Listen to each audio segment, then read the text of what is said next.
Lecture de La promesse de l'aube, chapitre 17.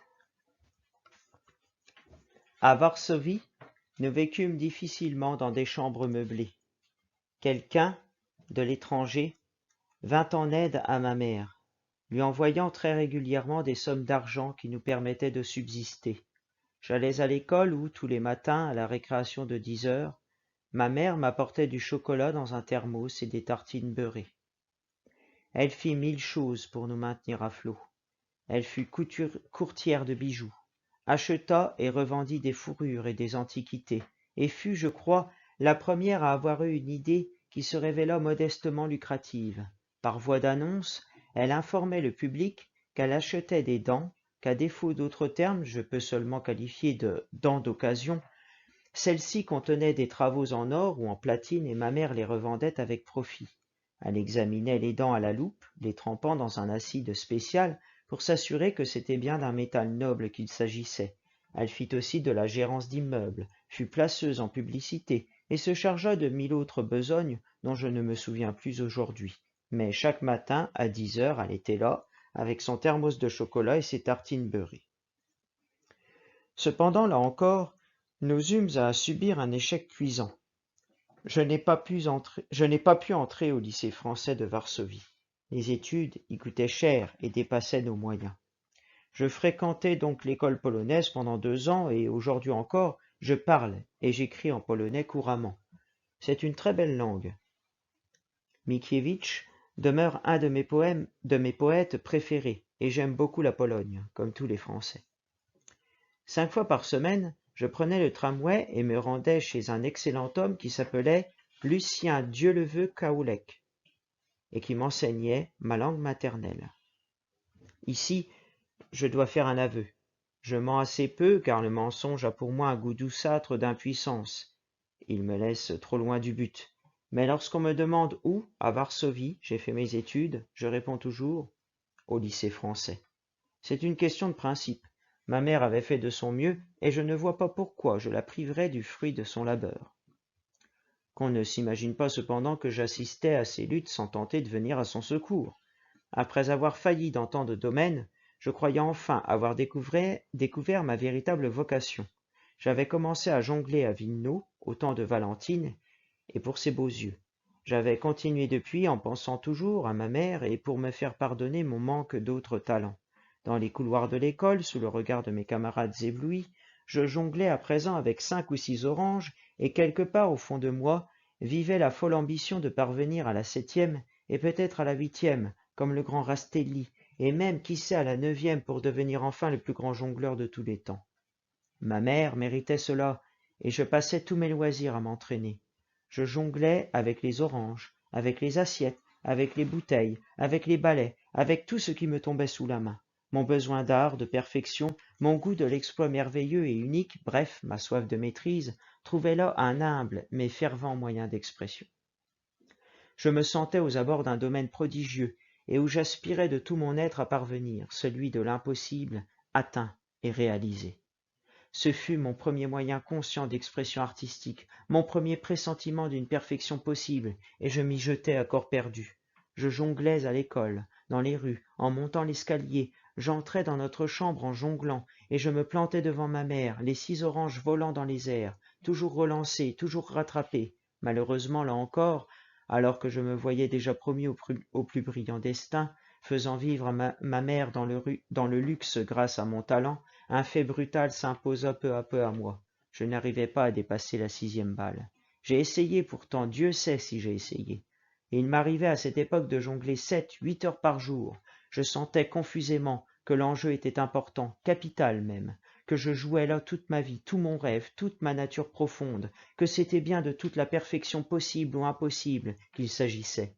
Mais j'avais beau faire, la 7e balle se dérobait toujours à mes efforts.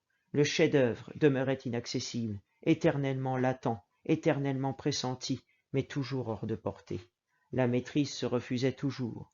Je tendais toute ma volonté, je faisais appel à toute mon agilité, à toute ma rapidité. Les balles lancées en l'air se succédaient avec précision.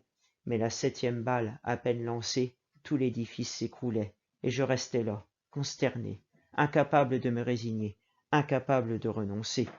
Je recommençai, mais la dernière balle est restée à jamais hors d'atteinte. Jamais, jamais ma main n'est parvenue à la saisir. J'ai essayé toute ma vie.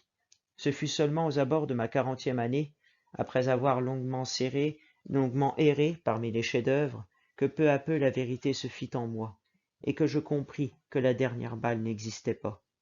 C'est une vérité triste, et il ne faut pas la dévoiler aux enfants. Voilà pourquoi ce livre ne peut être mis entre toutes les mains. Je ne m'étonne plus aujourd'hui qu'il arrivât à Paganini de jeter son violon et de rester de longues années sans y toucher, gisant là, le regard vide. Je ne m'étonne pas, il savait. Lorsque je vois Malraux, le plus grand de nous tous, jongler avec ses balles, comme peu d'hommes ont jonglé avant lui, mon cœur se serre devant sa tragédie, celle qu'il porte écrite sur son visage, au milieu de ses plus brillants exploits. La dernière balle est hors de sa portée, et toute son œuvre est faite de cette certitude angoissée. Il serait temps d'ailleurs de dire la vérité sur l'affaire Faust. Tout le monde a menti effrontément là-dessus. Goethe plus que les autres, avec le plus de génie, pour camoufler l'affaire et cacher la dure réalité. Là encore, je ne devrais sans doute pas le dire, car s'il y a une chose que je n'aime pas faire, c'est bien enlever leur espoir aux hommes. Mais enfin, la véritable tragédie de Faust, ce n'est pas qu'il ait vendu son âme au diable. La véritable tragédie, c'est qu'il n'y a pas de diable pour vous acheter votre âme.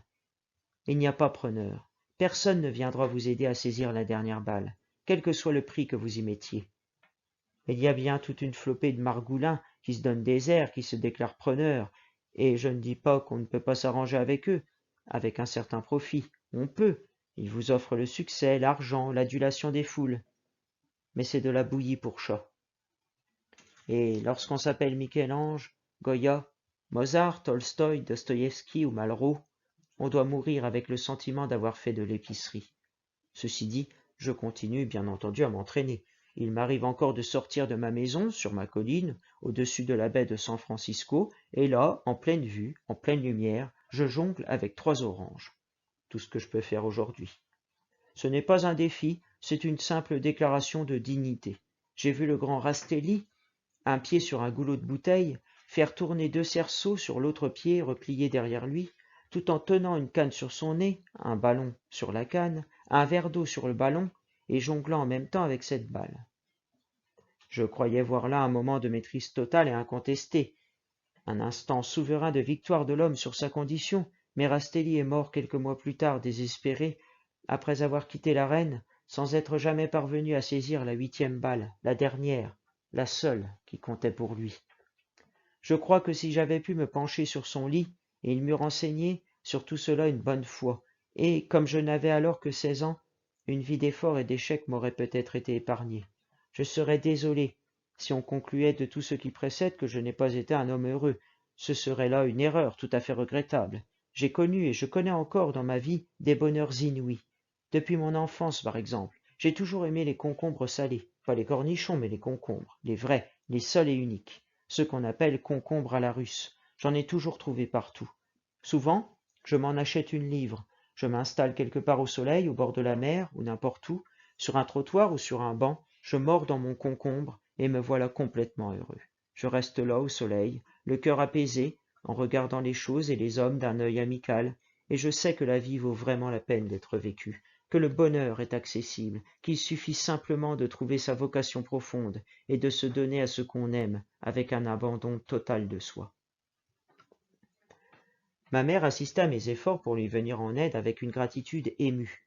Lorsqu'elle revenait à la maison, entraînant sous son bras quelques tapis usés ou quelques lampes d'occasion qu'elle se proposait de revendre, et qu'elle me trouvait dans ma chambre en train de jongler avec mes balles, elle ne se trompait pas sur le motif de mon acharnement. Elle s'asseyait, me regardait faire et m'annonçait « Tu seras un grand artiste, c'est ta mère qui te le dit ».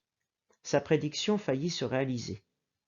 Notre classe, à l'école, avait organisé un spectacle dramatique, et après des éliminatoires serrés, le rôle principal dans le poème dramatique de Mickiewicz, Konrad Wallenrod, me fut dévolu, malgré le fort accent russe que j'avais en polonais. Ce ne fut pas par hasard que je gagnai les éliminatoires. Tous les soirs, ayant terminé ses courses et préparé notre souper, ma mère, pendant 1 heure ou 2, me faisait répéter mon rôle. Elle l'avait appris par cœur et elle me le jouait d'abord elle-même pour me le mettre en main. Elle donnait dans ses récitations le meilleur d'elle-même, et j'étais ensuite invité à répéter le texte en imitant ses gestes, ses attitudes et ses intonations. Le rôle était dramatique à souhait, et vers 11 heures du soir, les voisins excédés commençaient à se fâcher et à réclamer le silence. Ma mère n'était pas femme à se laisser faire, et il y eut dans les couloirs des scènes mémorables où, continuant sur la lancée du noble poème tragique du grand poète, elle se surpassait dans l'invective, le défi et les tirades enflammées. Le résultat ne se fit pas attendre, et quelques jours avant la représentation, nous fûmes invités à aller déclamer ailleurs. Nous allâmes vivre chez une parente de ma mère, dans un appartement occupé par un avocat et sa sœur, qui étaient dentistes. Nous dormîmes d'abord dans la salle d'attente, ensuite dans le cabinet, et chaque matin il nous fallait débarrasser les lieux avant l'arrivée des clients et des patients. La représentation eut enfin lieu, et je remportai ce soir-là mon premier grand succès sur les planches. Après le spectacle, ma mère, encore bouleversée par les applaudissements et le visage ruisselant de larmes, m'emmena manger des gâteaux dans une pâtisserie. Elle avait encore l'habitude de me tenir par la main lorsque nous marchions dans la rue, et comme j'avais déjà 11 ans et demi, je trouvais cela terriblement gênant. Je tâchais toujours de dégager poliment ma main sous quelque prétexte plausible, et j'oubliais de la lui rendre, mais ma mère la reprenait toujours fermement dans la sienne. Les rues voisines de la Poznanska étaient, dès l'après-midi, envahies par les prostituées. Il y en avait de véritables nuées, particulièrement dans la rue Schmielna, et nous étions devenus, ma mère et moi, pour ces braves filles, un spectacle familier. Lorsque nous marchions ainsi parmi elles, la main dans la main, elles s'écartaient toujours respectueusement et complimentaient ma mère sur ma bonne mine. Lorsque je passais seul, elles m'arrêtaient souvent, me posaient des questions sur ma mère, me demandaient pourquoi elle ne se remariait pas, me donnaient des bonbons, et l'une d'elles, une petite rousse maigre avec des jambes en cerceau, m'embrassait toujours sur la joue, après quoi, me demandant mon mouchoir, elle m'essuyait la joue soigneusement. Je ne sais comment la nouvelle que j'allais tenir un rôle important dans notre représentation scolaire s'était répandue sur le trottoir, et je soupçonne ma mère d'y avoir été pour quelque chose. En tout cas, sur notre chemin à la pâtisserie, les filles nous entourèrent pour nous interroger anxieusement sur l'accueil qui m'avait été fait. Ma mère ne se montra pas inutilement modeste, et pendant les jours qui suivirent, une pluie de cadeaux s'abattit sur moi chaque fois que je passais dans la rue Schmielna.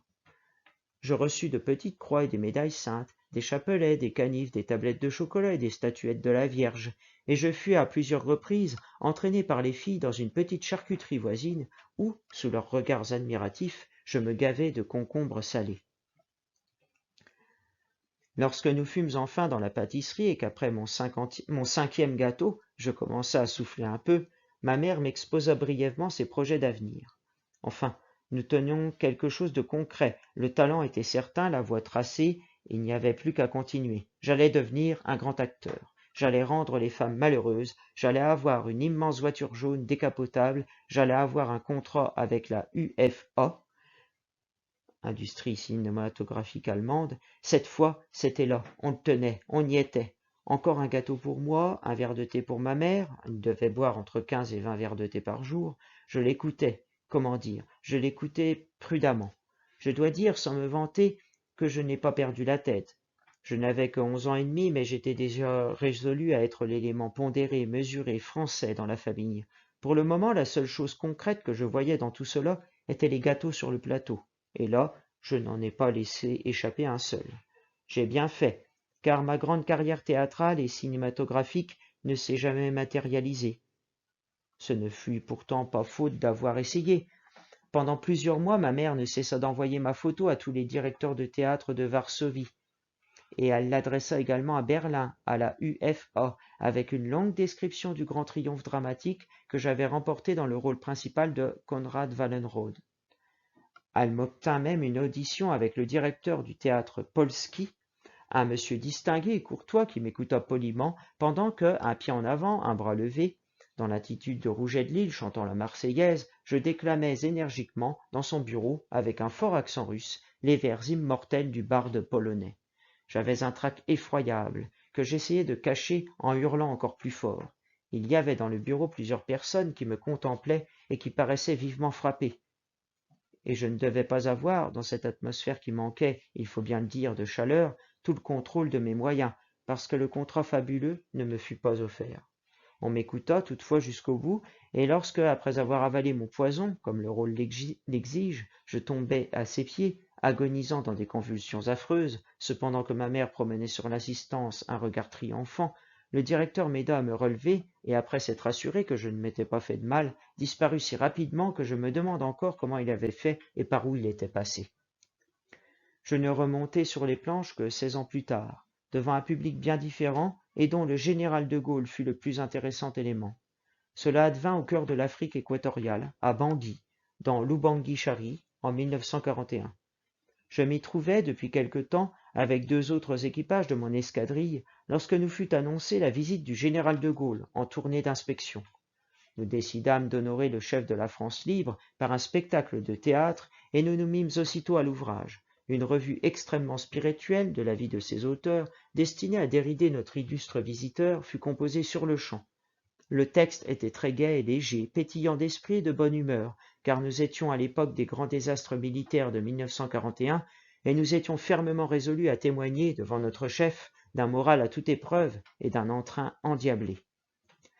Nous donnâmes notre première représentation avant l'arrivée du général pour mettre le spectacle bien au point, et nous eûmes un succès très encourageant.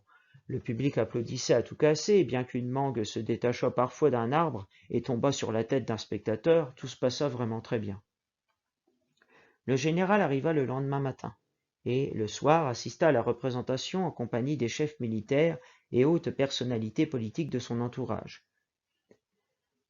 Ce fut un désastre complet. J'ai juré depuis de ne plus jamais jouer la comédie, ni chanter la chansonnette devant le général de Gaulle, quelles que soient les circonstances dramatiques que mon pays traverserait. La France peut me demander tout, mais pas ça. Je reconnais que l'idée de jouer de petits sketchs fripons devant celui qui se tenait tout seul dans la tempête et dont la volonté et le courage devaient soutenir tant de cœurs défaillants n'était pas ce que notre jeunesse avait trouvé de plus heureux. Mais je n'aurais jamais cru qu'un seul spectateur dans la salle, parfaitement correct et silencieux, pût réduire les acteurs et le public entier à un tel état de gravité. Le général de Gaulle, dans sa tenue blanche, se tint très droit au premier rang des spectateurs, le képi sur les genoux, les bras croisés. Et il n'a pas bougé, tressailli ou marqué une réaction quelconque pendant toute la durée de la représentation. Je crois simplement me rappeler qu'à un moment, alors que, levant très haut la jambe, j'esquissais un pas de French cancan, cependant qu'un autre acteur s'exclamait « Je suis cocu », comme son rôle l'exigeait, je crus percevoir, en louchant, un léger frémissement de la moustache sur le visage du chef de la France libre. Mais peut-être me suis-je trompé. Il se tenait là, très droit, les bras croisés, et il nous fixait avec une sorte d'implacable attention. L'œil était dans la salle et regardait Caïn. Mais le phénomène le plus étonnant fut l'attitude des 200 spectateurs, alors que la veille, la salle entière riait, éclatait en applaudissements et s'amusait follement. Cette fois, pas un rire ne monta vers nous du public.